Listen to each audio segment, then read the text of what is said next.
baby. I can't hear you. Good morning. Welcome to Community Voice. I'm your host, Keith Parris. I want to thank everyone for joining the program this morning. Good morning, Byron. What's happening, man? What's up, Debo? What's happening, player? Hey, man, just playing. Just trying to make it happen, Captain. What you did, top of the morning? Yeah, top of the morning to you, sir. Oh, man. So anyway, welcome to the program, 414-444-5250, 414-444-5250. Hey, Jackie, can you keep it down? We're trying to do a show in here. Jeez. Welcome. It's like we like at somebody's house. You hear? Yeah, just close the door. So anyway, hey, what's happening, y'all? Let me get back to where I should be. I have no clue to where I should be. Wait a minute. What does that mean? Where am I? I'm lost. Whoa. Good. Well, click your heels 3 times and you'll be home. Oh man, ain't no place like home. Yeah. She getting louder, ain't she? Really? She wanted to be on the show. She just should have just came in. Just welcome back. See where one. Well, today is Be Healthy, Be You. So we'll be in Be Healthy, Be You at the bottom of the hour. I tell you, now I don't want Michelle getting us in no revolutions around here. We just come in and do our little job, and we go on. And yeah, sound like a plan to me. They parked her for prison. Yeah. See Michelle on one of them planes. Wake up in El Salvador. Byron, I told you, messing with those people. That's exactly what Keith's gonna say. I tried to tell you, Michelle. I tried to tell you. Now we print some T-shirts for you. Free Michelle. They're messing with those people. Here you come in here wanting to tell the truth. What's wrong with you? But whenever there is a declared war between the United States and any foreign nation or government or any invasion or predatory incursion is perpetrated, there you go, attempted or threatened against the United States. Those are the opening lines of the Aliens Enemy Act. It's only been used 3 times. And the last time it was used to intern Japanese in World War II. Mm-hmm. So how they could sit up and I was watching Stephen Miller yesterday, and that Nazi, he was just going on. And here's what I see the argument, how the argument is. You can't win it on merit. So what you do is you raise your voice, and then you get to emotional touch points. So he goes, first of all, you have to be convicted, and Michelle talked about this, the 6th Amendment to the Constitution, the 5th Amendment to the Constitution, the 14th Amendment of the Constitution, all talks about due process, right? If any of these folks were convicted criminals, we'd be well within our rights, but these folks never even had hearings. And so that becomes the issue. Here's a slippery slope, y'all. Now, we'll sit up and go like, oh, man, we're getting the bad guys out the country. And Stephen Miller couldn't help to mention the 2 young white women who were brutally attacked by illegal immigrants in the country. That's 2. The reality is I am not fearful of illegals in this country. I'm fearful of the legals. Folks that look like you and I, folks who are American citizens, that's where most of the damage is done. And they hit these emotional, like chords that resonates with people. And then I find it interesting. I'm assuming that if it is Latino gangs, because of how crime works, there's proximity and relationship. So I would think that the vast majority of their victims didn't look like Lincoln Riley and the other woman where they did the act, that they look like people that look like them. We don't see any Latino people on who might have been the victims of crimes because it doesn't matter if you're black or if you're Latino and you're a victim of a crime. But if you're a white woman in this country, oh, it turns, and it gets into a whole lot of false show chivalry that white men have when it comes to white women. Yet they do all they can to suppress her and to make sure that she stays in a certain subservient position. So I find it interesting, and people emotionally react to it. Anytime there's a murder, anytime there's a rape, anytime there's a violent crime, we should be upset about it. But not to the point that we're so blinded that people like lose due process and all these other things. And if you can go in and because let's say if you're Venezuelan, chances are some of those Venezuelans look like you and I, right? So, let's be careful. You get round up, you get deported, you might not have papers on you. So, that couldn't happen. Who would ever thought this would happen? Caller, welcome to the program. Good morning. Good morning. Yes. I was just telling the engineer I enjoying the show, man. I agree with you 100%. They ain't hurting nobody. They come here to work. And, it's just these racist Republicans. They're just showing who they are, especially the head KKK in charge. So, ain't nobody surprised at what they doing. And the ones who sleeping is stuck on stupid somewhere because it's clear as day. They telling us, and the black and brown people, get in your place or disappear because this want to be a white reigning society because they know they becoming a minority, and that's their whole problem. White male. Oh, white yes. Male. What you see what's happening at the Pentagon, where they're purging any reference to gender, people who served in gender, people there, and if it's race, they're removing any of those references. And the only thing that they're let staying in place is basically white males. And right. And so when you get frustrated because there wasn't a DE. What's they call it? DEI, diversity. They call equity, work for Negro now.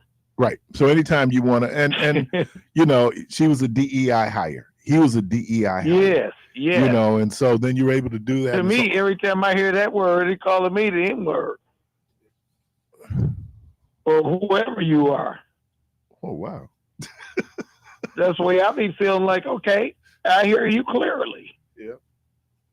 Well, I think that y'all have a good day. Yeah, this goes back to really it's always been, but I think the unleashing of this nativism, white supremacy, it really, after the election of Barack Obama, where allegedly America went into a post-racial society.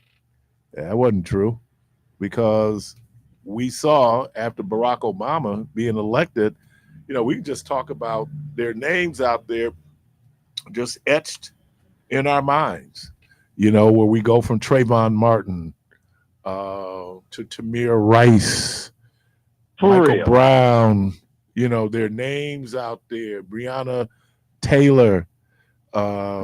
We go on and on and on, and then Eric Garner, and then, of course, George Floyd. Now, George Floyd put America, we had to watch George Floyd. The other things, you just get like these little clips. Remember, we was at home. We had no place to go. And so people were forced to watch it. And then there's this moment of reckoning. Oh, my God, it just can't be. And then I'm sure you've heard that there are white men who are saying that Trump should pardon Chauvin because what did he do that was wrong in their minds? Now, Trump can only do it on the federal level, those things that I think he pleaded guilty for. But right now he's in state court. So, I mean, man, and look, we're talking about just coming up on 2 months in this administration. So I don't know. When I hear that people getting on the Democrats, I don't know what the Democrats can do other than organize. Now, maybe again, I'm not one who's involved in partisan politics. I don't subscribe to being a Republican or a Democrat.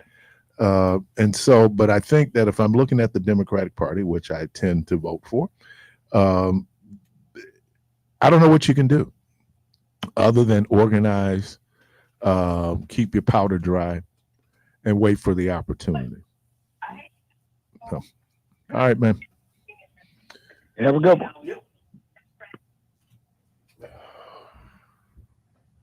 414-444-5250, 414-444-5250. Last night, every third Monday of the month is Real Man, Real Talk, facilitated by Quabanon Nixon. They had over 60 folks there. I'm talking males, boys, men there at G's Clippers. So shout out. It was a great turnout last night. Didn't know, because when we first got there, it looked a little empty, man. But by the time by the time it was ready to go and the session started, man, there were over 60 people that were there. So shout out to the good folks there at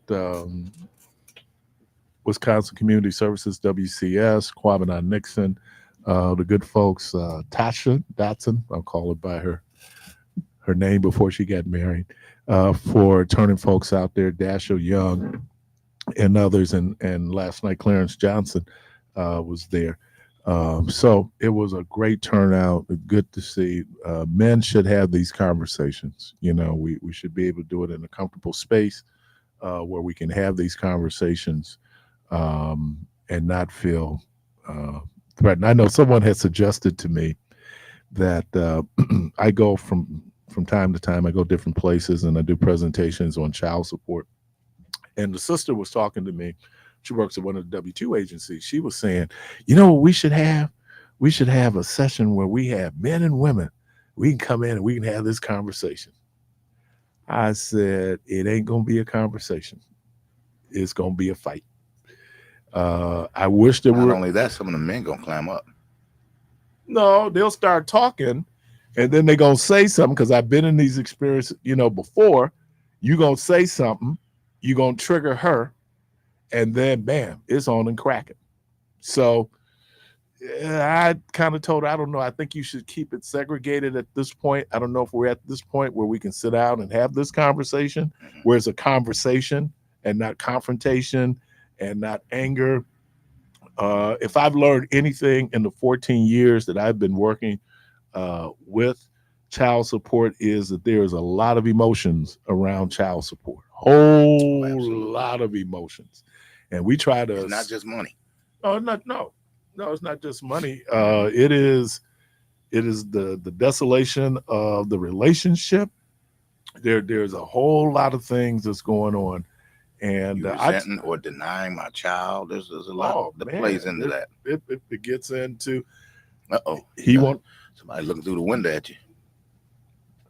Yeah, let me shout out the brother last night. I didn't get his name. As I was coming in this morning, he was at the session last night. Oh, yeah, I saw the city. Yeah. And he was like, oh, man, I just see you at Real Man, Real Talk last night. So, yeah, man. He said, yeah, man, I thought that was you. And then as he's pulling off, he said, yeah, man, I need to get on the radio. So and look, man, there have been in your when you spoke to the 14 years, just quick question. What is the biggest, aside from money, what is the biggest pushback that you encounter in child support? That here's what I get. Wisconsin is a woman's state. So not necessarily, though. That and the fact that most caretakers of children are women. Okay. All right. We use not custodial parent and custodial parent. We don't say mom. We don't say dad. Whoever has the child. Right. Right. So I get that. I get the other piece of it. Like I think they said in Milwaukee County our average child support order is $150. That's the average. Some people paying more, some people paying less, but that's kind of like, and so men feel like she's enriching herself from the child support. You hear things like she got her hair done, her nails are done, and you hear that. I don't know if the money's going to the kids. Okay, well, if the kid has a roof over their head, food on the table, clothes on their back, pretty much somebody's paying for that. True. You know what I'm and saying? your little $150 ain't doing all of that. Man, I'm just no disrespect. Yeah. So that'd be $150 a week. You still only talking $600 a month. That ain't the rent. Right. And then I've been bigger than my mama since I was 10 years old. Yeah. Because you eating up. I'm eating like a grown man. So, yeah. So it's like, I think it's that, but I think it's really the emotion of the situation. Because and one of the reasons I when you spoke to, because I always hear people, it's a woman's state, it's a woman's state. Well, one of my children, one of my sons, I went down to have my order relooked at. I wanted to have him, open it back up. And, I had him in my care for probably 2 years prior to that. But finally my wife put her foot down. She said, go handle your business. So I went and I sat there all day, not really knowing what I'm doing. There was a young lady by the name of Sheila Parrish, who she was there on behalf of the state. Right. Judge Parrish's daughter. And she said to me, what are you here for? And I said, I want to. And she says, well, you're never going to get seen. You got to have it. She's got to be served, and this that has to happen. And she said, come on. And as we were walking and talking, she began to, I said, Parrish. I said, I knew a guy named Parrish, Judge Parrish. She said, that's my dad. She said, well, how did you know him? I said, well, he used to come to my church all the time, Elder Wallace Church. She said, oh, yeah, Rehoboth. Yeah, we loved it, Rehoboth. And somehow or another, she said, well, what do you do? I said, I work at 1290. You work at 1290? My girlfriend's husband works there, Eric Vaughn, when he was married to Sheriff Artison's daughter, Lisa. So I mean, it just turned into a beautiful situation, man, where I was able to get custody. Child support had to be paid to me. Back pay had to be paid to me. And so you'll never make me believe that it's a woman's state. It's whoever comes forth and does the right thing. That's whose state it is. Yeah, and I would hear things like, I take care of my kids, and now I'm doing Clara Savant. Let's do some numbers. And I understand, look, man, it's complicated. I wish I had better words, but I really don't. It's complicated. I understand the emotions of the situation, but sometimes that gets in the way. And I said to the brothers, I hope you're not having these fiscal discussions in front of your kids where you monetize the worth of your child. Yeah, that could be hurting. And for a kid to do that, and then growing up, what I saw, and especially when it came to my sister, where her dad just stepped up. I mean, there was no question. He just stepped up. Some dudes, you got other priorities. And like you said, you go into other relationships, so now you got to deal with that drama going into other relationships. Like people asked me, they said, well, can you take child support from my wife? The answer to that question is no, we cannot. But it still impacts the finances of your house. Absolutely. And I'm talking about people who go out. I mean, I know some people making six figures. And so now when you start talking about 17%, 25%, right. And sometimes you go into these relationships, man, where you got a couple kids already. Oh man, it is. And part of this is a general discussion we need to have around. And look, everybody down on this generation, but this generation, when you look at the birth rate, certainly among teens, is down. It's down. Yeah. So there was a lot of teen pregnancy for a long time, man. It was, and part of it was the superstition, or myths. If I have sex first time, I'm not even going to talk about religious folks, because religious folks, that turned into a whole thing where you gave in to temptation. Oh yeah. I am an advocate of what they call. It's abstinence plus. And what they're saying is that abstinence is the best form of birth control. Absolutely. But young people, because look, they did and I don't know if these numbers are still 60% of young people are going to have sex before the age of 18. Mhm. So then the question becomes, one, that they're protected not just from pregnancy, but even the spread of venereal disease. So these are conversations that we have to have. I worked with a group when I was with Planned Parenthood. It was a faith-based initiative, going into churches, having these conversations. They were difficult conversations to have because, we have in most religious traditions, there's a prohibition on sexual intercourse outside of marriage. Yeah. Okay, which is probably, after lying, the most violated rule that we have. And here's the other thing. I know my wife is I listening. thought it was after marriage too. Yeah, that's what I'm saying. It's I mean, after complicated, man. marriage, I mean, like you don't get divorce. nothing. So Yeah, should you, can you get a divorce? I mean, it's all these things, and a lot of it is just get down to the practical piece of it. My wife, she always gets not frustrated. She gets always like, here I go. Here's my commercial. One of the days that changed the world was the inception of contraceptives in 1960, the birth control pill, where people can go in, and women particularly can choose when they have a child. And I think sometimes we're so haphazard about it. Oh, it happened. It was an accident. There are no accidents. There are no accidents when it comes to babies. All right. Now, that's a hard reality for people to accept, right? Because then it gets into that emotional thing we were talking about. You said there are no accidents when it comes to babies? No accidents, because if I know that if I have sex, unprotected sex with someone else, pregnancy is a possibility. That's a choice. That is not an accident. Now, you have to take things out like rape and incest. Those, they have their own little standalone. But most of us are making conscious, very determined decisions to have sex. Very determined. Yeah, I mean, sex drive is strong. Yeah. But there's a level of responsibility that also goes along with that. And I don't know if we talk about it enough, and we do it in such a way. And so then, look, I'm telling you, it is the poorest form of birth control, and your message to your daughters in particular: keep your panties up and your skirts down. Now, come on, man. That don't work. It never worked. Going back to antiquity, it didn't work. So now we have technology that says that we have a bit more control. And here's the other thing. Once a woman's made up her mind not to have kids, she ain't having them. Well, it's her body to say so. And absolutely. And then we get another thing. What if I didn't want to have the baby? Yeah, but you shouldn't have had sex. Sorry, dude.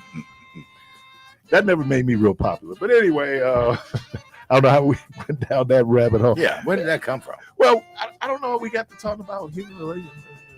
But no, man, and especially when I first got here, man, because I had one particular dude, man, he wanted to jump on me, because you with the women. Talking about the men, real men, real talk. And No, I never had a problem there. By that time, I mean, that's how we got into this conversation. Real man, real talk. And they didn't talk about that last night, right? But I'm just saying, but that becomes the thing. We're not even talking about parenting. We haven't got to that little thing. Yeah. Over and beyond your financial support, what is your nurturing responsibility? It's hard, man. And look, I appreciate it. I know how difficult it is. But whew, okay. Hey, Craig, I'm gonna grab you right after the break. You might need to call back because we might lose you if we haven't lost you already. You're listening to Community Voice. At the bottom of the hour will be Inside Be Healthy, Be You. Excuse me. We'll be right back.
What about my mama? I know your mama. I know. I mean, but it's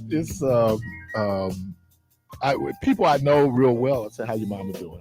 You know, because I had that relationship with him, but I didn't get a chance to go over and yeah, he did. Yeah, he got a chance to meet him Urban for the first time. You got a chance to meet him. See, I didn't get a chance to, because he was in the front and we were in the back. Caller, welcome to the program. I told you we was going to lose him, right? Is he there? No. Craig? We lost him. He can call. Okay. All right. Yeah. So, welcome back, ladies. Last week you were working. And, yes, we were. That's a beautiful venue. I had never Isn't been in it? Thrive on King, but man, that is. And I did, and I mentioned the last time I was in that building was like 1967. When it was Gimbel's? Yeah, but it was before the riots. Mm-hmm. And then it was just we just kind of got used to it. Just go downtown, go to Gimbel's Schuster's, which was on Plankinton in Wisconsin. So it was Gimbel's Schuster's. That was the full name, right? Because I think the Schuster's family must have been the franchisee. Okay. Because you go to New York, you can go to Gimbel's. Gimbel's is, I think it's still. I don't know if it's still open in New York. But yeah, that was, and then actually most people don't know this. The 12th and Valete, that used to be a Schuster's. That was a department store. We had a doctor, a cardiologist, that his name was Dr. Gimbel, and he was related to the Gimbels. And I guess his brother was a lawyer. So Frank Gimbel? I don't know. Because Frank Gimbel was a Frank Gimbel lawyer. Yeah, there was a lawyer. His brother was a lawyer, and Dr. Gimbel was very funny. He didn't like airplanes, but his brother had a private one, and he's like, it just makes me nervous. But he was a doctor that would have came on the radio show. Okay. And just so we're talking about last week, there's the Urban Wellness program that they have, or ministry, I think, that you have there in Ascension, Wisconsin, where it's really outreach to faith-based groups to basically mind, body, and soul, right? Yeah. But that whole health piece, and man, the number of clergy that we had was just incredible. Yeah, and all different denominations. Which is awesome to I see guess. everybody come together. I said they even had that priest, with the long brown robe. Yeah, he's a Capuchin. Capuchin. Yeah, Capuchin. He's down in St. Francis. But then there's also, was it Father Mike? Yeah, Father Mike Mike from All Saints. Not just the All Saints. Oh, He but that's has, where like, he's at. Yeah. Yeah, he got like 3 different parishes. Yeah, that they he do was now. at. They spread them pretty thin. He and I was having a conversation. Oh, And, that's good. well, thank you. Oh, Thank you, but Julia. you kind of partial to the Catholics. I went to Catholic school. Shout out Mount St. Mary's. We're going to the dance.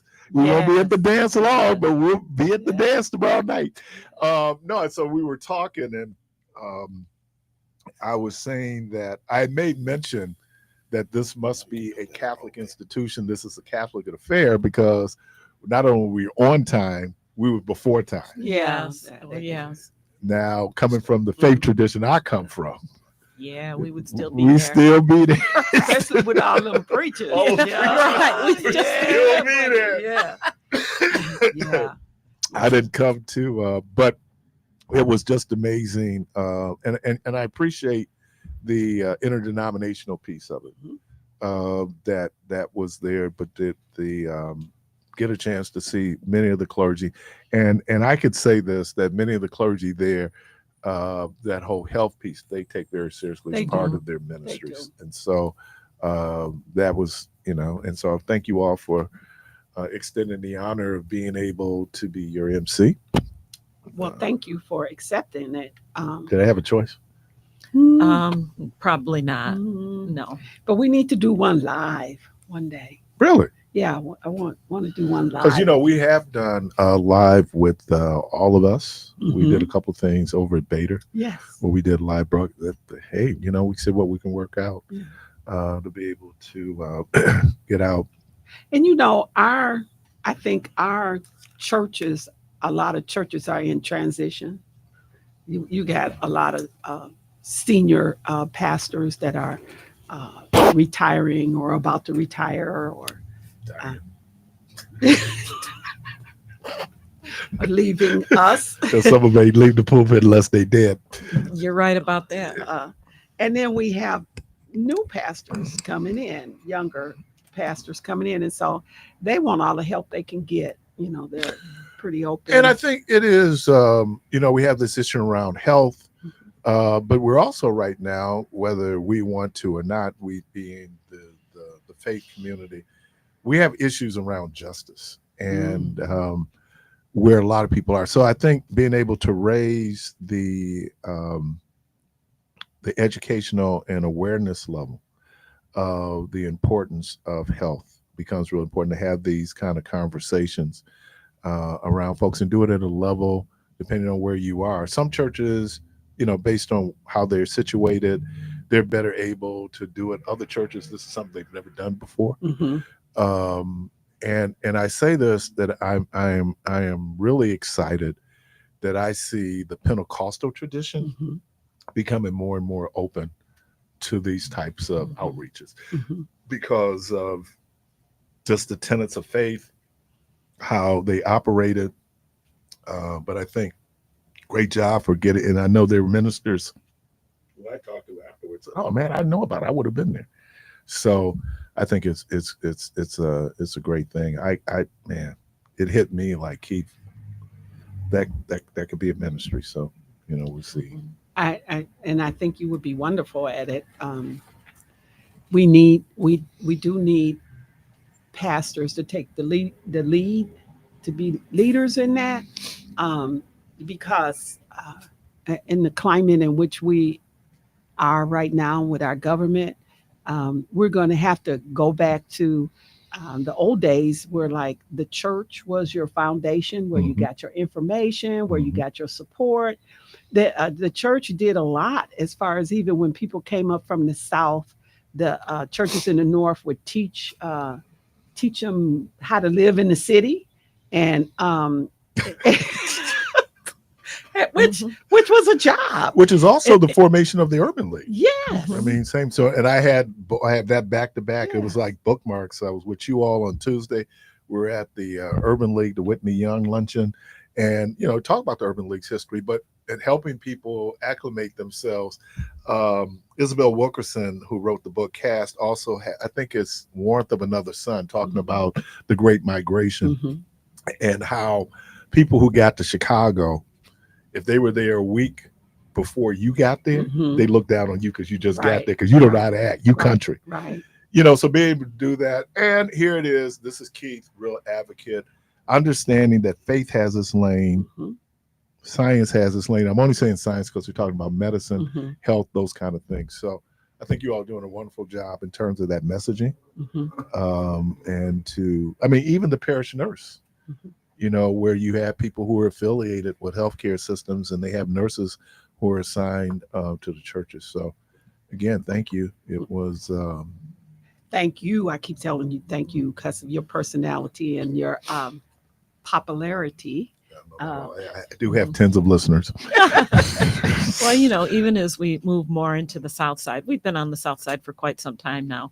But, we had two South Side Spanish churches represented there on Tuesday too, and that was really nice. And it's interesting because in terms of one of the fastest growing groups in terms of Pentecostalism are Hispanic. Oh yeah, they know how to most shout definitely. and dance. I mean, it's in Spanish. Yeah, but so how do you That's speak all in tongue in Spanish? Well, you know what? Tongue ain't English, so we still don't know what you're saying, so it doesn't really matter, does it? That's what I said about the dog. Now that dog speaks Spanish because his owner is Spanish. Oh, he So, understands He Spanish understands words. Spanish. I'm like, okay. Mhm. Well, some of our like German Shepherds, Belgian Malinois, they were historically trained in German language police dogs prior to now. We do some of that training here, but they were trained in German. So their commands were in German. But So the reason why the German Shepherd is not following your instructions. You're like, I learned Deutsch. Dog's like, dude, I speak Deutsch. So I don't speak I don't know English. what you're saying. What are you saying? I was looking at the other dogs like, what? You know, and what can you say? Woo? Like, this dude crazy. What? Like, he think we know what he's talking So what about dogs raised by black people? Oh, I always said you never met Garth, but Julia knew Garth. My little black pug. He was black inside and out. Let me tell you what. Julia said he ain't nothing but a little I was just like, hi. I'm like, oh. Yeah. When they get mad at Garth, Negro. Oh, yeah. And he used to cuss me out all the time. He'd be like, pumping his paws. I'd be like, I know you didn't just cuss me out. No, you didn't. And he'd be like, yeah, I did. And now, woman, go do what I told you to You do. did that black boy. Hey, one of your little friends. Hey, there was something going around on Facebook on how black people talk to their dogs, and it's true. Hey, one of your little friends. I'm like, he'd just be looking at me. Go to say it. Go to say it. There you You don't go. pay no bills in here. You don't own me. This is my house. It's not your house. Black parents always go mad at you. You ain't paying no light bill. You ain't buying no food. Uh-huh. My mama, you said you sucking up my heat.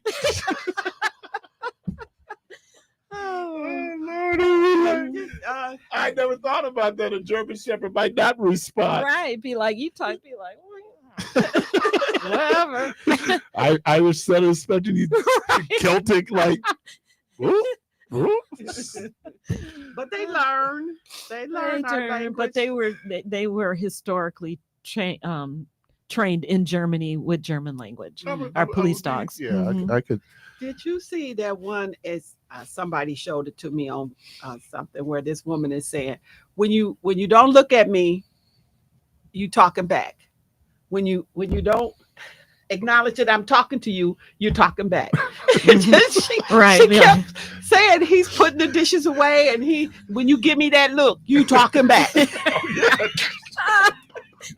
My mother used to say, you can take that smirk off your face so I knock it It's off. like, look, it don't matter what I do, I ain't gonna win. So I'm just gonna He keep said minding something my like business. that. She said, "You talking back," and I was like, "Yeah." Well, and I wanted, and I thought of you all. We were at Mother Neely Sims' funeral. Yes, One of your did you- fellow nurses. Did you see the The nurse? night- yeah, my wife go, what was those nurses in those old uniforms? I said, that is their, and they did a rite. That was a beautiful rite. But Bishop Hines, who basically grew up with the Sims family, grew up with him. He was telling a story about one of the sisters. And boy, I tell you, when Mama died, we can all come out and talk about just how brutal Mama was, right?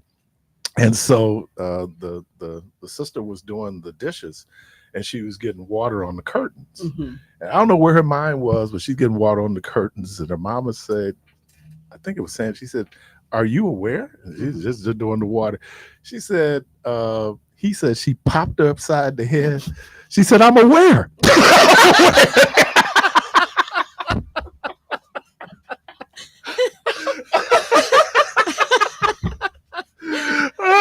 I was going like, boy, oh boy. There's a dear sister, Sister Horton. She's gone home to be with the Lord. And I was preaching one time, and I was pointing out that many of us learn how to cuss at home, not in the streets. I said not all of us, but many of us learn how to cuss at home. And so I was just going on, and I told the story about the time this little girl had pushed me off the bike, and I got all tangled in the bike, and I called her the B word. I don't even know where I learned that word. I called her the B word. And I was over at my grandmother's house, and we lived on 2nd and Palmer. My grandmother lived on 1st and Wright. So, you know, the little girl, being a little snitch that she was, after she hurt me, she going to tell my grandmother what I called her. So, you know, my grandmother, and I guess we didn't have enough time because my mama get there. So then my grandmother, you know, and this is how Anna Mae used to get us in more trouble. Anna Mae would bring gasoline to the fire. She would go, Cliffy, I don't want you to get upset. In other words, you're gonna get upset. Oh, she gonna get upset.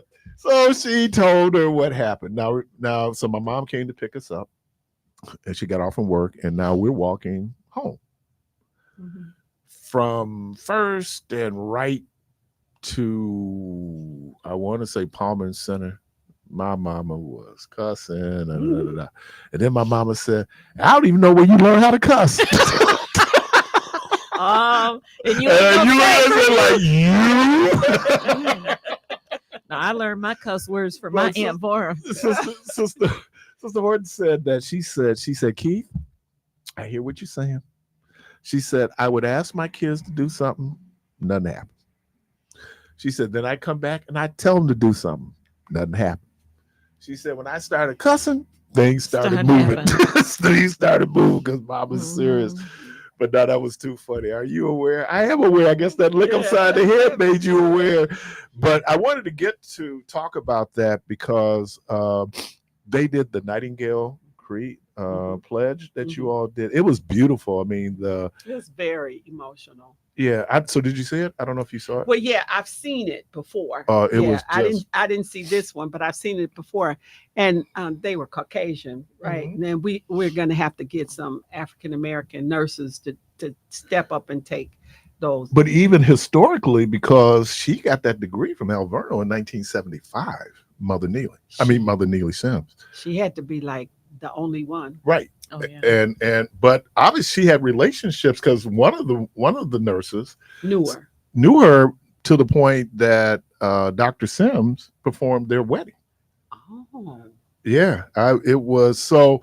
Normally, and you know me, man, I'm on time, right? Let's keep this thing moving. But I said, you know what? This was probably, it was worth the 10 minutes that they did it. They did it before the actual, we started having church.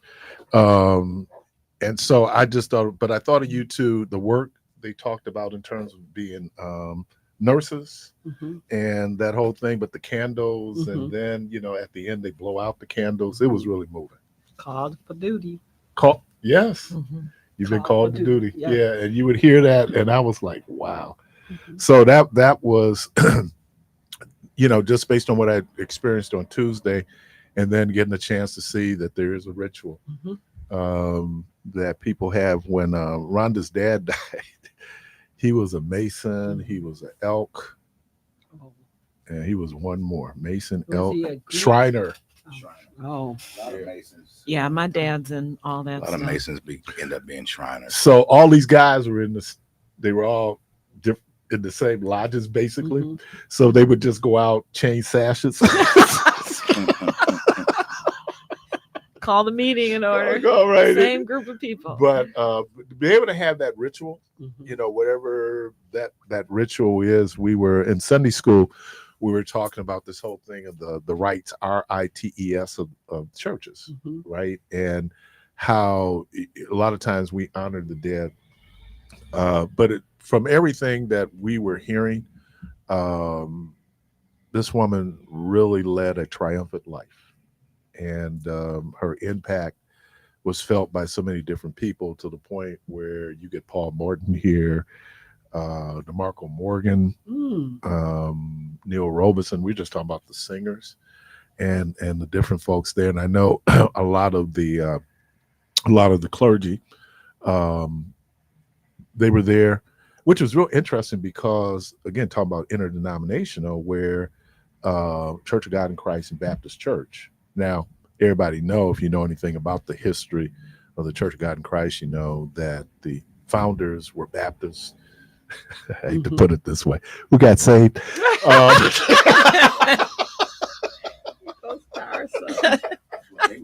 was Baptists that got saved. Evidence of speaking in tongue and that only all those years I'm going like, I'm not saved. But to and it gets back to when you talked about the church, and sometimes around the issue of justice, and I say it all the time, the last speech that Dr. King gave was at Mason Temple, Church of God in Christ in Memphis. And and the fact that they would open up their churches because there was something really bigger that was going on, this whole justice issue as it relates to sanitation workers. We were there for the 50th anniversary of the King assassination. And the reality is those sanitation workers are still not making a whole lot. They aren't. No. When they gave, and maybe I'm looking at Memphis compared to what they might get in Milwaukee. But that call for justice and health justice is something that we, I have a book called Medical Apartheid. We talk about the disparities when it comes to outcomes, our health outcomes. COVID showed us. You have a book for everything, don't you? He's a voracious reader. I wish. I mean, I'm yet to find a subject when you speak that you don't say, I have a book. And then you name the book off, you name the author. Well, how many pages? Yeah. Peter, I finished that one in about 30 how many minutes. parentheses are in there? Big book. I love it. The hardest part of doing the term paper is what? The bibliography. Yeah. Yes. Oh, attribution, man. I do a lot of public speaking, so I have to be very mindful of attribution. It's easy after a while. You told it so many times it becomes yours, but really you should always shout out the person where you got it from, and not make it sound like there are in Michael Eric Dyson's book, Dr. King. There's that book again. Eric Dyson. He talks about how he said that preachers, black preachers in particular, but not just black preachers, all preachers in particular are samplers. We go someplace, we hear something. I remember we were at a marriage workshop in Miami, and it was actually very good. Normally you sit through these things, and it's just like, especially when you got couples up there, because you don't know, but you know that what I'm seeing here ain't always the case. Probably on the way here, right? And but it was really actually very good. Well, the funny thing was, dudes that you should be worried of, those dudes who when they get angry, they're really quiet in their anger. So I guess the sister thought that we were in an environment where she could kind of share some things. And I'm watching him get all ashen. He didn't say a word. She wasn't wearing them out, but she was probably a little bit too transparent. And I leaned over to Rhonda, said, that's going to be a long ride home. Because he wasn't those people, he wasn't going to explode there. Whew, I bet you when he got her to the crib. So Rhonda goes up after her. She said, oh, because we were still mentioning, she said, we can use this. And I had to quickly come up and say, no, brother, we're going to do something like this. Right. Don't pretty much take about 98% of it, but be able to, attribution is, and you know what? I had to walk through Barnes and Noble yesterday, Debo. You were talking about books, and because I went to Apple. Let me say this about Apple: they stand by their products. Be long lines in Apple. They're going to fix that. Okay. If they can't fix it, they're going to replace it. But they stand by, and I had a little issue with my earpods, and so they resolved it. So I had to walk in through Barnes and Noble, I had to walk out, and I go like, man, this is really my happy place. I mean, I love, and blame my mama that I just love books. I love reading. I mean, I just love knowledge, and I love trivia so much because it's knowledge. People say it's useless. Typically, do you read the book more than one time? It depends. And the only reason I ask that is because a lot of times you can go back to certain excerpts And you from it, read, if you will. That I mean, you'll be able to quote something from the book. Is that just one sitting down of it and then it's locked in? No, because I'm not very good at that. So what I am good at though is researching it, looking it up.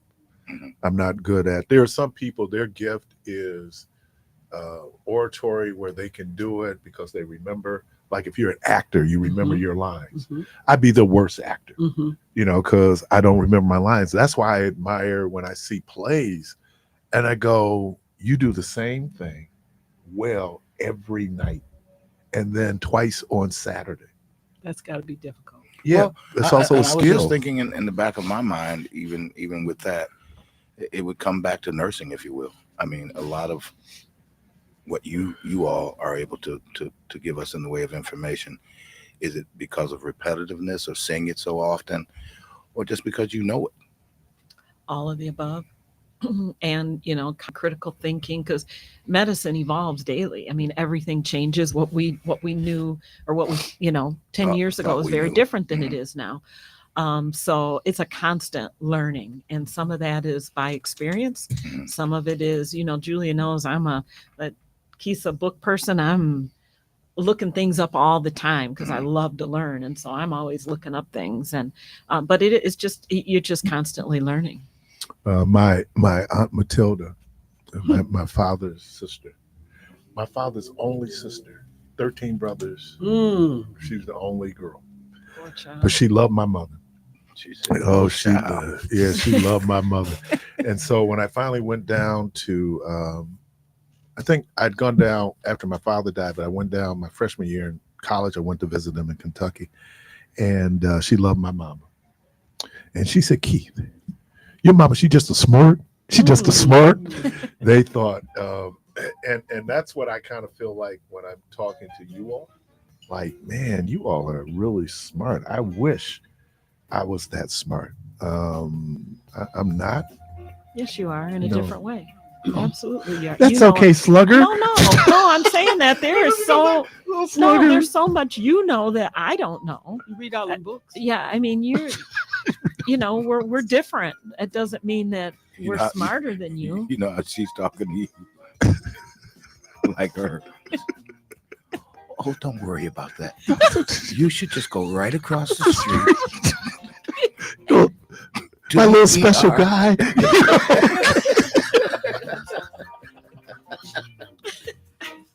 Listen to Debo's instigating.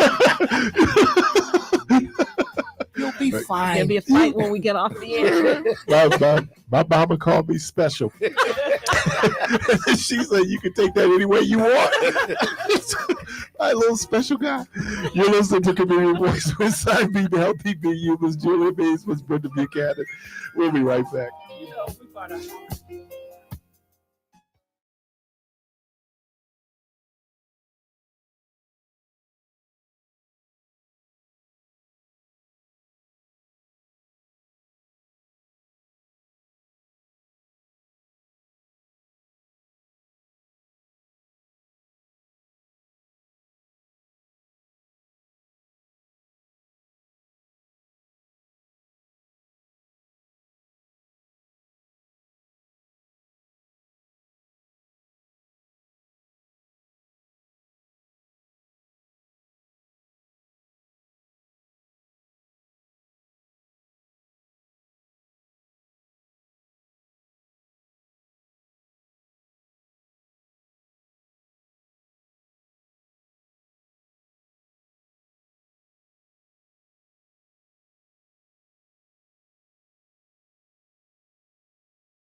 All right, welcome back to Community Voice. And just to recap where we are, German Shepherds might not respond to you because they were trained in German. So they sprechen die Deutsch. They may or may not be able to do it. And it's amazing. I was just talking about how we learn, but our environment has a lot to do with our learning. We're just talking about, I think there are people who said that in a house with children, there should be at least 100 books. And so the value system becomes, one of the reasons why you were talking about, and this kind of gets into our whole nurturing thing, because your first teachers are your parents, right? Until we get you in a more formalized environment. And I couldn't put my finger on why I love reading so much until Kennedy learned how to read.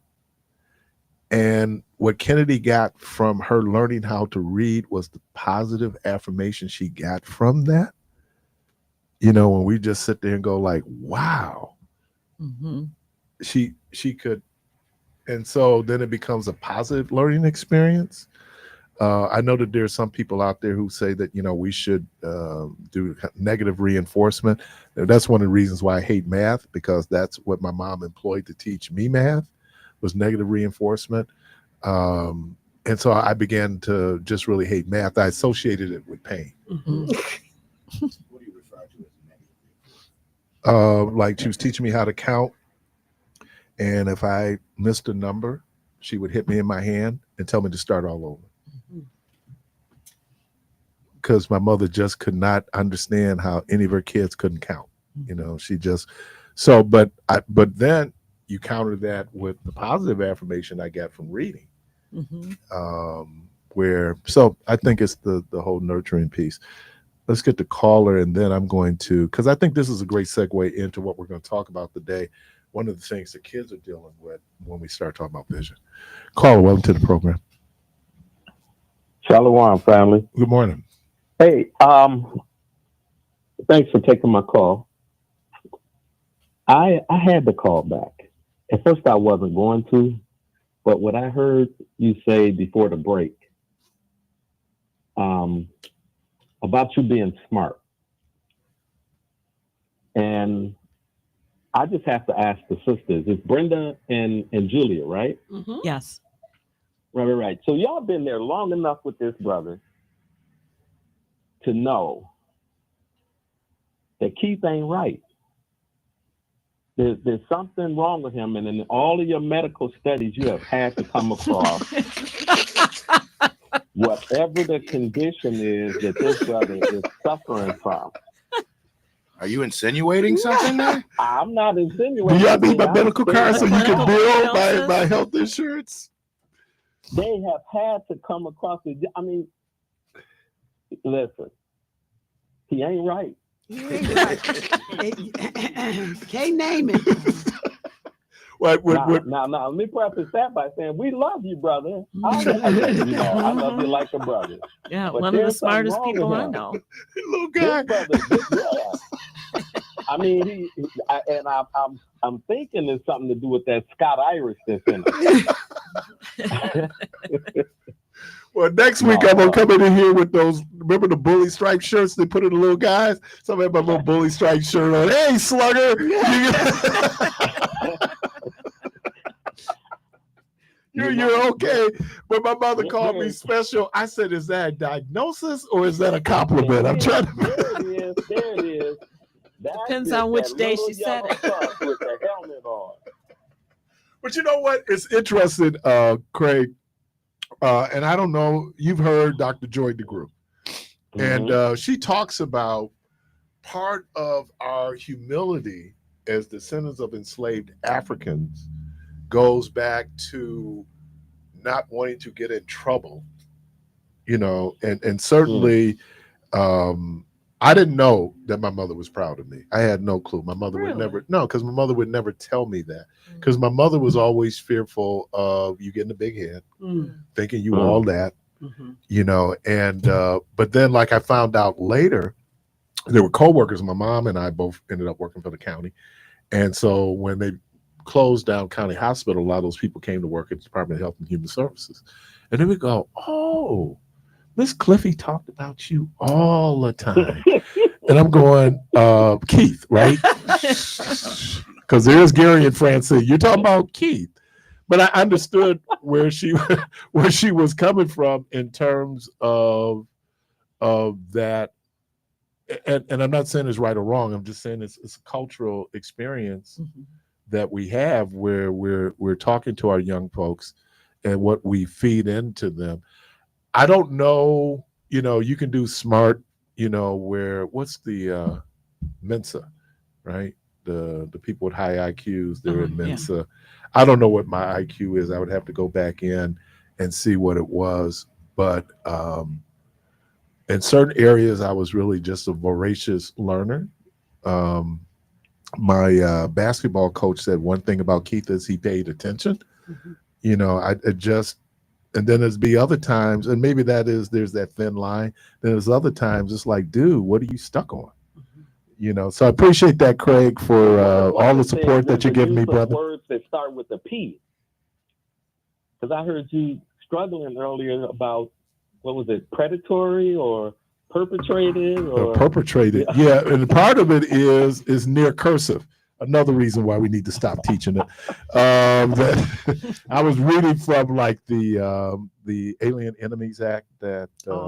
And so it was just reading, but there was perpetrator. And there were some P words in there. But I did speech pathology for 3 years. Did you? Yeah, and how many times did you take logic? Logic I did twice. I loved logic. Did you guys do philosophical logic, or was it well, at Marquette I had to take 12 credits of logic. So wow, that's a lot. Right. So with that, you should be able to discover and understand what is wrong with this brother. Keith, let me say this. I think what your mom said, you said your mom said she didn't want you to get a big head. She was using reverse psychology on you. Well, maybe. That was a joke. See, you didn't even get it. I caught it. That's why I was the only one laughing. Wait a minute, hold on. Hey, Craig, that ain't on me. Yes, you'd already stood up and just talked about how I'm mentally deficient. So how would I get the joke? No. Come on, man. Listen, I know better than that. This is the only reason I can say these things, because you're one of the brightest, sharpest brothers that I've ever met. I wish. Yeah, I agree with that. And I'm appreciative. No, this is what they were saying before you went to the break. We're all different. Right. And you are different. Right. And you add to us, man. The things you pour into us, it's amazing. Mm-hmm. But let me tell you, I'm going to have to take you back to where I originally called earlier when you hung up on me after the break, and I'm going to go. Hurry up before you get hung up on again. Yeah, I know. Reenactment. You made reference to, you made a comment about the people you fear that look like you and I. And I said to myself, I got to get this stuff out of this brother. Because that comes from this playbook that comes out of slavery, that comes out of Jim Crow, that comes out of, the Willie Lynch. All of that is to get us to fear one another. And we got to stop that. This whole thing about, I'm trying to help you now, this white supremacy, that doesn't exist. It is insecurity that they suffer from. And so, for us to play that narrative over and over and over again, it is giving that thing life. And we have to kill it. We have to kill it within ourselves. No, Craig, I was imprecise in my language. And so let me go back and thank you. What I was saying, I am not fearful of immigrants. I am fearful of American citizens. My chances of being killed by another American citizen is greater than my chances of being killed by an immigrant. Mm-hmm. And maybe I should have said that way. And because we realize that many homicides, violence is based on proximity, chances are it could be a person based on proximity. that look like me. I understood why you said it. That's why I said it that way. So I'm not saying, right. I'm just saying we need to, the fact that people using fear of people who are others, I am not fearful of that. Now, here's real talk. There's certain spots, I don't care if you there's some danger attached to those spots. And chances are some of those spots that we might frequent, people look like us. Oh, that's true. Oh, that's all I'm true, saying. So I wasn't to saying pejoratively that, I'm just scared of black people. No, I'm not. There's no way that I run around. Right. Okay. I've been in some of the. Okay. Because I love all African people all over the world. Yeah, I know you do. I know. This is but there's some spots in Jamaica. I better not have my African behind, okay? And they look like me. Right here in the United States. Oh, real talk. That's what I'm saying. But I'm saying, I guess the point again, I was imprecise in my language, and I appreciate you catching me on that. I am not saying that, when I see young brothers, I'm not scared. Why would I be? It's really funny. When we were kids, did you have a group of guys that y'all went everywhere together? Yeah. 4, 5 y'all. Now I look at that same thing that's happening today, and you think, what they up to? No, they ain't up to nothing. They just moving, hanging out, moving from spot to spot. That's what we did. We moved from spot to spot. So I'm just saying. But you're right. We don't get the programming where you're looking. It's like when you hear white folks are scared of urban violence spreading into suburbs. That ain't how it works. And Jason looked like the people he was killing. Friday the 13th. Right. Didn't look like us.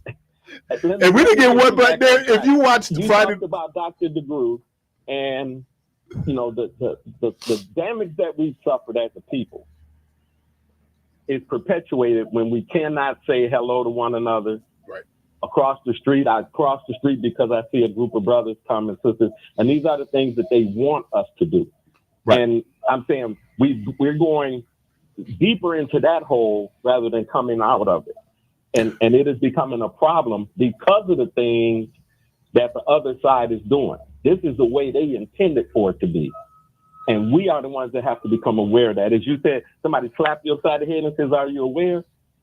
We got to become aware. I am now. But listen, let me get y'all back on. I didn't mean to take y'all off track of the medical benefit that we need from this show every time these sisters are on. So I appreciate y'all. Thank you. Thanks for taking my call. Peace. I was up in Madison for a hunger summit, and they did a where they do that opening where they ask you questions or whatever. Icebreakers. Icebreaker. That's it. Icebreaker. And the icebreaker was, what are you afraid of? And I'm like, I had to think. I said, driving in Milwaukee. And they were like, huh? No. The guy that said it to, he said, oh my goodness. He's like, he's with Feeding America. He's like, I have to get over. It's not a lane, but I got to get over there because if I don't, I'm going to get hit. Some of the driving that is going on, you go, that got to be a stolen car because nobody that owned a car would drive that crazy. I think the other thing, and I think about that too, because when I'm driving by the aftermath of an accident, I'm kind of going, but we're in an urban environment. I wish it was unique to Milwaukee. It is not. It's everywhere. Everybody drive crazy. Everybody driving crazy, man. You go to a place like Miami where you have a lot of foreign drivers in. Oh, dude, you are not in Brazil. But maybe you are, because I'm just telling you, and then as we get older, and I think that has a lot to do with it. We getting older, but how about when we out here trying to get from point A to point B? And how many violations do we have? So I think I hear, that fear. I worry. I worry about when Rhonda's out, because you just hear about, and they call them accidents as fate. You just happen to be at the wrong place at the right time, and bam, it happens. I think the other thing is, and it kind of gets us to this whole idea of vision, our reaction time Mhm. is a little bit more delayed as we get older. At Absolutely. night, At and night. night is not good. Night vision. It's not good. Night vision. Yeah, it gets worse as we get older, especially for different types of eye issues that we have, but it becomes more difficult to I found this out. see at night. The reason why they dim the lights on the plane when you take off and when you land is in case of an emergency, you might not be able to, they might lose power. It could be, so your eyes already adjusted to the dark. Oh, So you don't I have know to that. adjust so quickly. Right. Because your eyes will adjust to darkness. A lot of Mhm. people, Mhm. those folks who would be down in Mississippi say you can't see in front of you. Well, you usually can. Being out in the country when it's dark, it's That's dark. dark. We have the city lights and the reflection, Mhm. off of whatever that dome is. And so that's why a lot of times we can't see stars at night or see as many stars as you can. Like if you just go to, I spent a lot of time out in Waukesha County, up near Merton and Heartland, and at night, man, just to see the stars. Yeah, the further you get away from the city. Yeah, and you could do like there was a geologist I worked with, and we would take flashlights and we could trace the constellations basically with the flash. But how we adjust our vision, and I was kind of getting to that, talk about young people and how many young people are in situations where the reason why they're having difficult learning is because They can't see. They can't see. Mhm. Yeah, and and until a teacher recognizes that or brings it to a parent's attention, hopefully the parents then have the wherewithal and the funds, the money to be able to get their kids some glasses.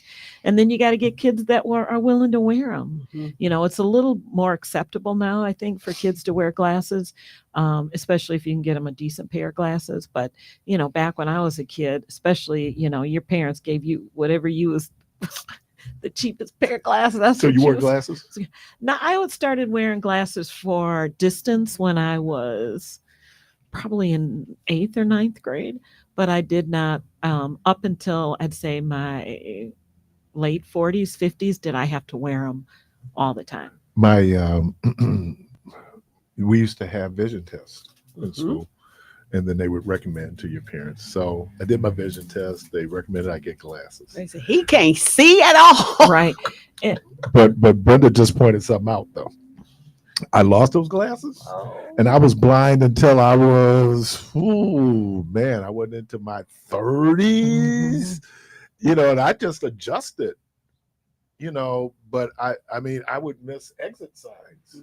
And I remember one time I was taking, renew I went in because I was having these headaches.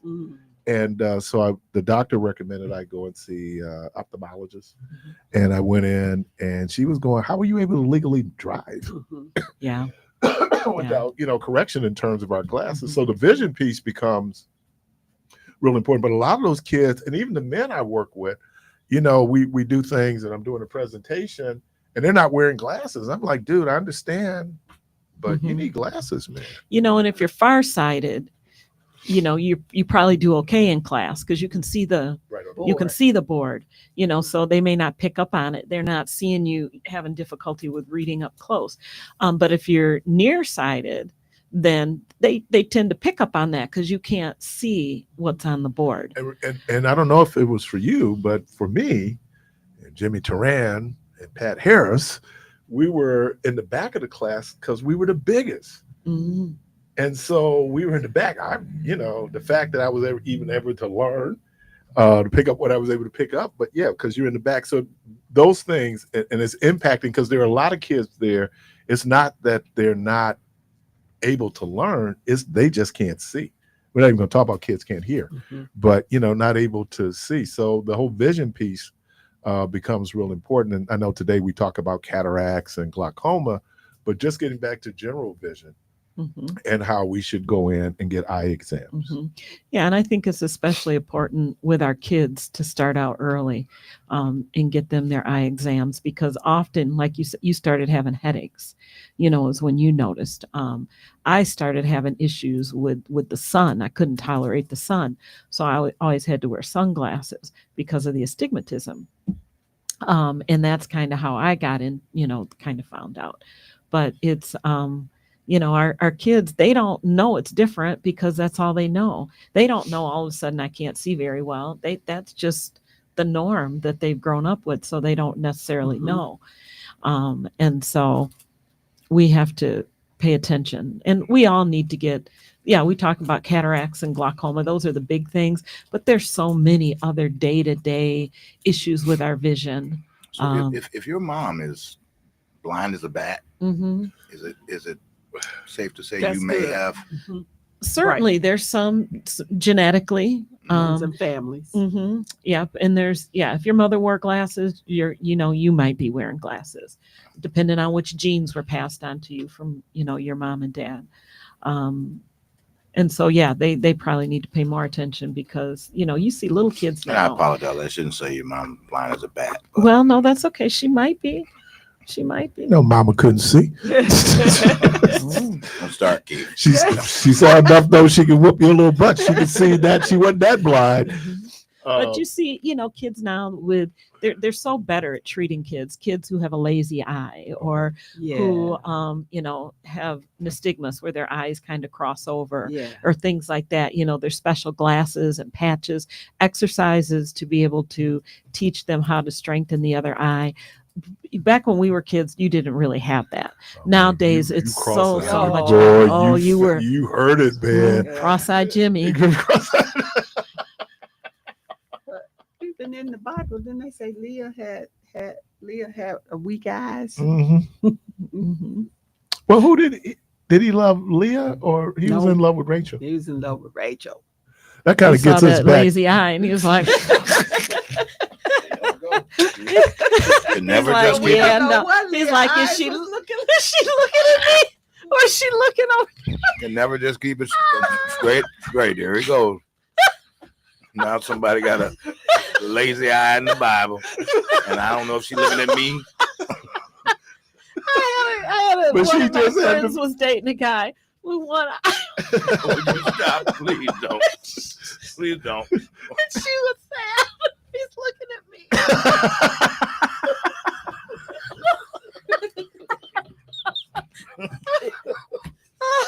Y'all having too much And fun. her and I used to laugh. When cross-eyed Susie, right? When cross-eyed Susie. You handle that. Oh, man, like, who you talking to, man? You get They can fix the eyes now. and that's done through surgery. Surgery, sometimes it's strengthening the muscles. Those muscles are weak, so the earlier they can catch it, then the more likely they are be able to correct it with exercises. You'll see that they'll have a patch on maybe the good eye, forcing them to use the other eye. But there's a lot of different things now. Sometimes surgery is necessary, but so when usually the patch comes off, usually they straight. Over time, as they build up that. Take a while. Oh, baby. Take a while. You be okay, slugger? Are you looking at me? But eventually it works.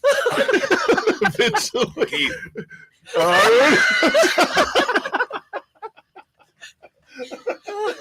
You'll be okay, little guy.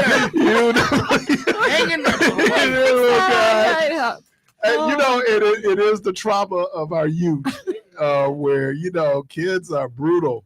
They notice differences right away. But I didn't realize that it's able, because you don't see that now as much as you. Yeah, because again, they're doing a better job at catching that early, getting treatment, going to therapy, doing all the things that they need to do. But as they get older, and if it hasn't been, depending on what muscles are, sometimes they can do surgery. I had a friend's son who's mid-40s who had surgery a couple years ago because he always had a lazy eye. But back when he was a kid, They didn't have it. They did. They yeah. So do you know She where keeps the saying term? she keeps saying she had a friend. I got a lot of I friends. can see why they passed tense. You shouldn't have talking about their kids and stuff. I used to have a friend. And you know, you can't help but look at somebody's eyes. You can't cover that up. Oh You man, said, I had a friend. Her boyfriend. She didn't know if he was looking at her or me. She say that. Are they married now? No, didn't laugh. He had a wandering eye. Boom. Okay, you take you guys a break. Broke up my relationship. Community voice. That put a whole new meaning on wandering eye. Yeah. We're gonna take a quick break. We'll be right back.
We're back. And so today we're talking about vision. I'm always scared of getting cataracts. Am I in a position where I can get cataracts?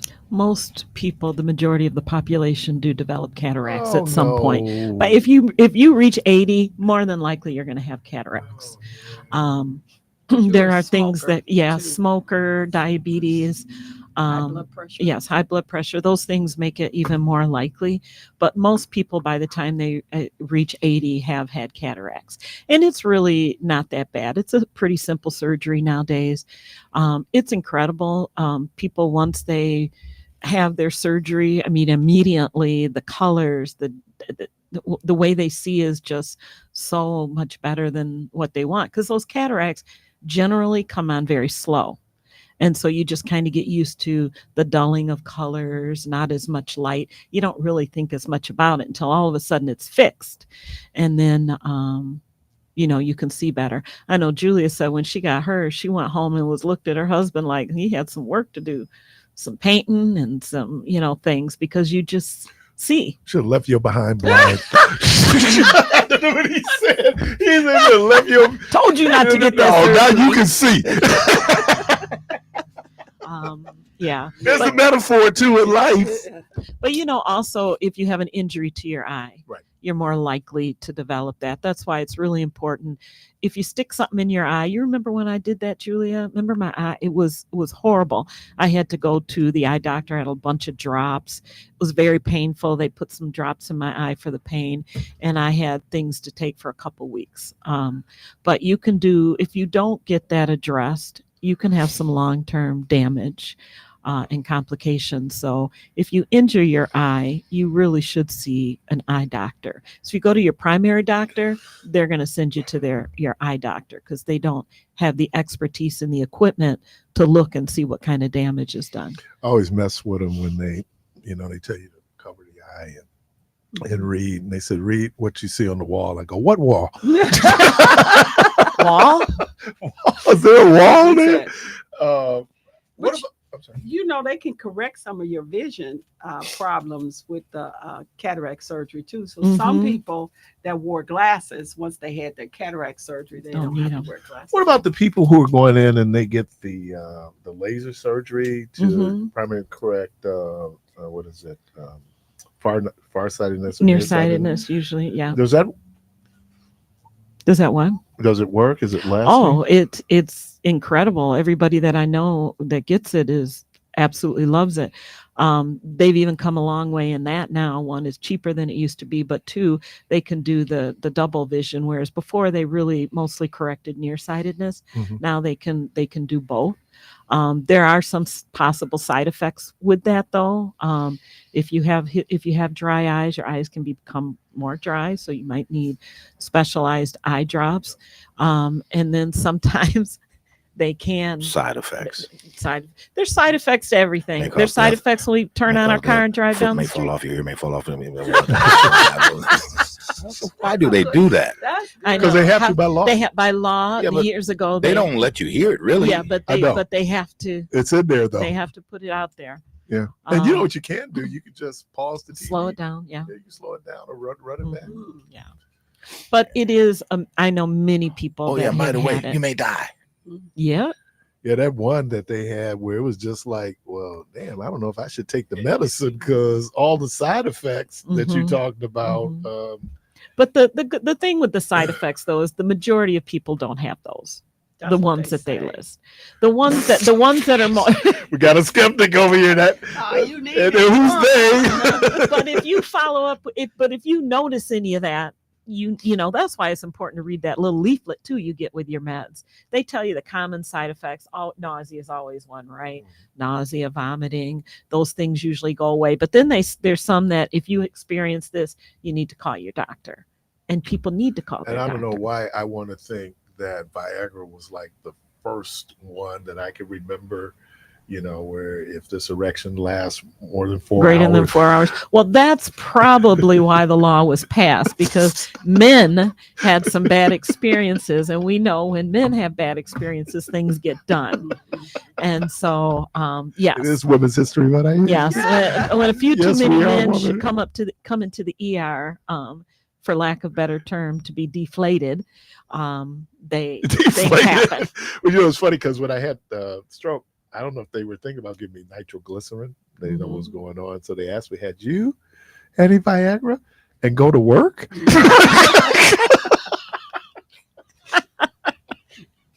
Yeah, doc. Yeah, Right before doc, I came. yeah, right. Yeah, I didn't know. I That's thought, probably why I had the stroke. which is really interesting because part of Viagra was derivative blood pressure medication. Sure, it opens up the blood vessels. It Right, and dilates the so blood that vessels. was Rogaine was another one where and those are side effects, Mhm. right? And then someone said, "Hey, and it's really with medicines. A lot of times we find out from the side effects it could be used for treatment Mhm. Of another disease. for another.